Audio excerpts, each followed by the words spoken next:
Здравейте! В това кратко видео ще ви покажем основни настройки в Connecto. От меню Настройки, Моите услуги, може да добавите услуги. Моите местоположения, може да добавите локация. Моите кредити, следите вашия кредитен баланс и по-надолу на страницата имате кредитна история. От тук следите кога оползотворявате кредити и кога закупувате нови. Бутонът назад, фактури и данни за плащания. Тук може да видите ако имате фактура или стокова разписка.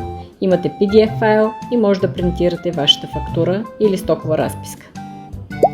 От меню Профил може да редактирате вашия профил, да добавяте снимки от галерия, сертификати, линкове към социални медии и да виждате вашите отзиви от клиенти. Connecto.bg